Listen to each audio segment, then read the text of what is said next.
Assalamualaikum warahmatullahi wabarakatuh. Perkenalkan, nama saya Tiara Wulandari, NIM 1182106. Di sini saya akan mempresentasikan presentasi usaha tugas dari studi kelayakan bisnis SKB yang ke-13. Presentasi usaha ini saya buat sendiri dengan tujuan untuk menyelesaikan tugas 12.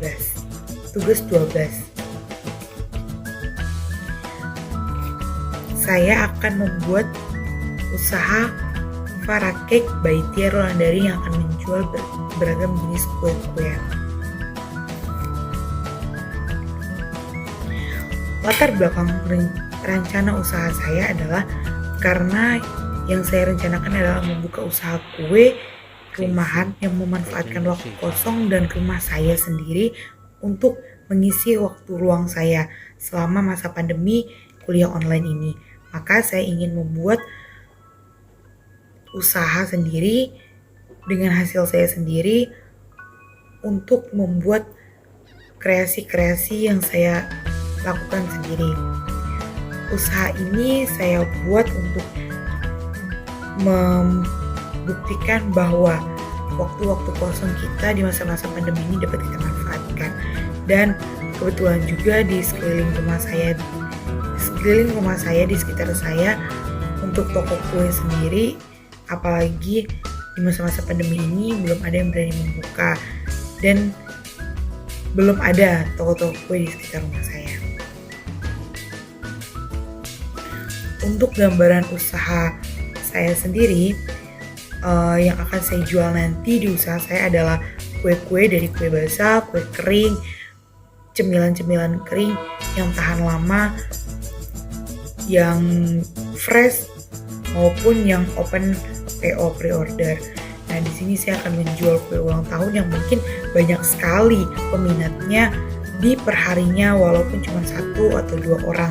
Tapi namanya kue ulang tahun, maka pasti banyak yang ulang tahun di setiap harinya. Itu untuk kue kering sendiri mungkin setiap tahunnya di beberapa event seperti Lebaran, Idul Adha, maupun Natal dan hari-hari besar lainnya, mungkin banyak minat.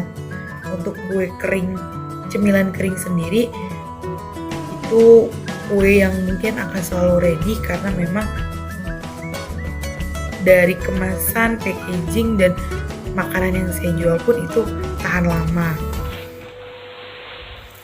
Dari aspek penilaian, di aspek hukum sendiri dalam usaha yang akan saya buka ini, saya ambil usaha ini perseorangan karena saya membuka sendiri dengan modal sendiri, dengan usaha sendiri, tanpa ada bantuan maupun suntikan dana dari mana-mana.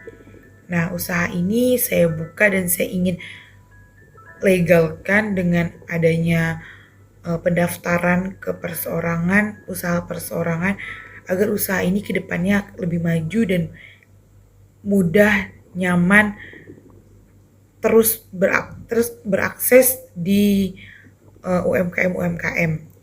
Saya akan buka dari usaha kecil rumahan dulu. Terutama karena saya bisnisnya ini di makanan, maka perlu sekali usaha ini logo halal, sertifikasi halal, maka sangat penting di aspek hukum ini untuk saya legalkan usaha saya ini. Selanjutnya di aspek hukum untuk mendaftarkan ada beberapa tahapan. Di sini saya singkat menjadi 4. Ada akta pendirian pemilik, ada surat izin usaha, ada nomor pokok wajib usaha atau NPWP pemilik, yaitu saya sendiri, maka saya akan membuat NPWP ke depannya. Setelah itu adalah tanda daftar perusahaan. Untuk berikutnya adalah aspek pasar dan pemasaran. Aspek pasar itu sendiri saya mentargetkan orang-orang di sekitar saya, diutamakan mengenalkan sedikit demi sedikit, mempromosikan dan mengenalkan ke orang-orang di sekitar saya agar kedepannya usaha saya ini makin besar dan melebar dari teman-teman di sekitar, dari orang-orang di sekitar, maka makin banyak yang mengenal untuk mencoba, menyicipi, memesan produk-produk yang saya buat. Untuk pemasarannya sendiri saya lakukan melalui online yang terutama karena di masa-masa pandemi seperti ini usaha-usaha online lah yang diminati dan dilirik oleh para pembeli konsumen. Karena target saya juga tidak mengenal batas usia, tidak mengenal batas gender, maka seluruh usia dari yang sudah mengenal sosial media sampai yang sudah tua, dari perempuan maupun laki-laki bebas untuk memesan menjadi target pasar saya. Berikutnya adalah aspek keuangan. Modal yang digunakan pada usaha Farak ini adalah usaha saya buka dengan modal saya pribadi tanpa hutang atau meminjam.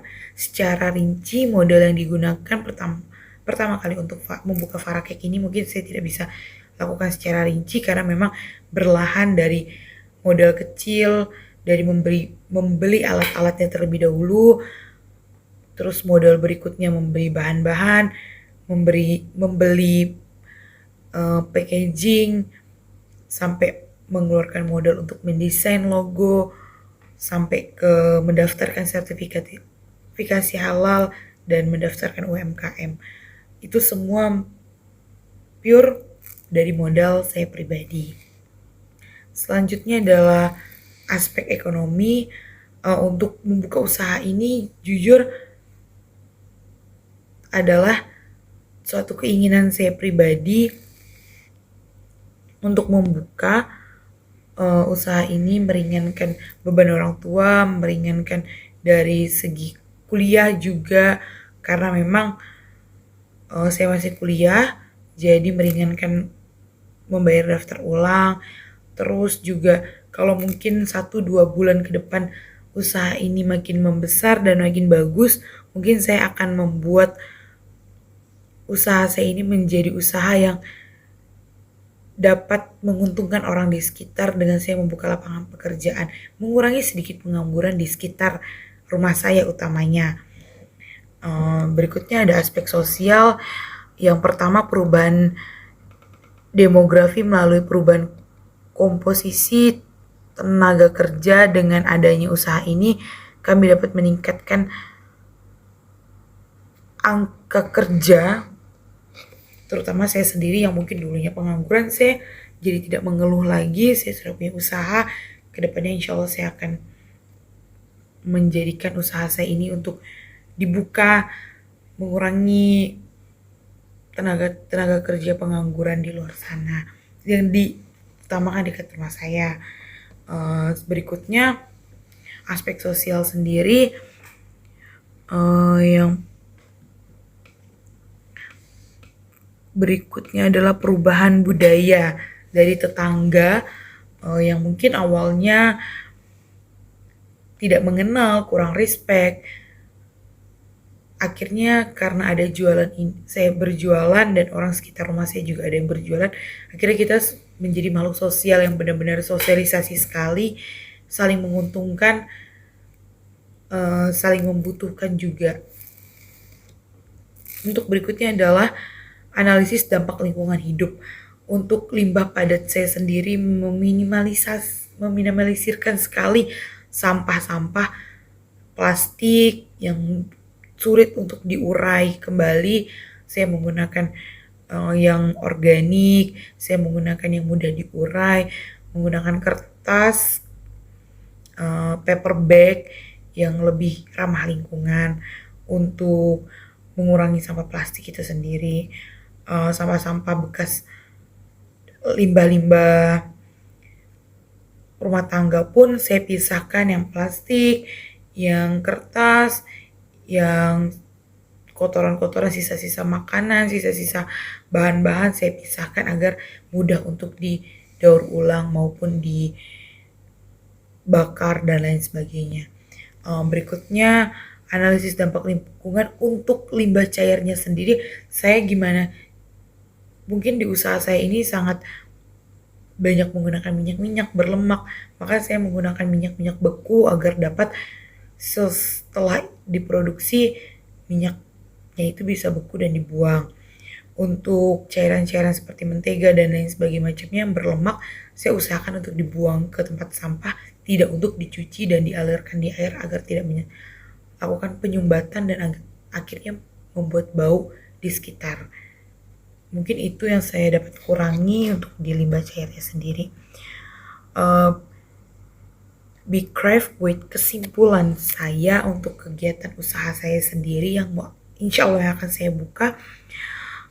Kesimpulannya adalah usaha Farakik ini dapat dibuka di masa pandemi maupun di luar masa pandemi atau perjalannya new normal ini, karena bagi saya untuk usaha cake sendiri sedikit demi sedikit agar kedepannya untuk maju, intinya adalah kita konsisten, tetap memperbaiki kekurangan-kekurangan, mendengarkan komentar dari konsumen, dan konsisten di jalannya, tidak merubah-rubah resep, tidak merubah-rubah rasa, tapi memperbaiki, membuat enak, mendengarkan konsumen, mengikuti keinginan konsumen, dan melihat target pasar kembali bahwa di setiap keadaan seperti pandemi, maka ada beberapa perubahan-perubahan seperti kue yang mungkin dulunya menggunakan bahan premium dan mahal, kita menggunakan bahan yang sedikit di bawah premium tapi tidak sampai yang jelek sekali,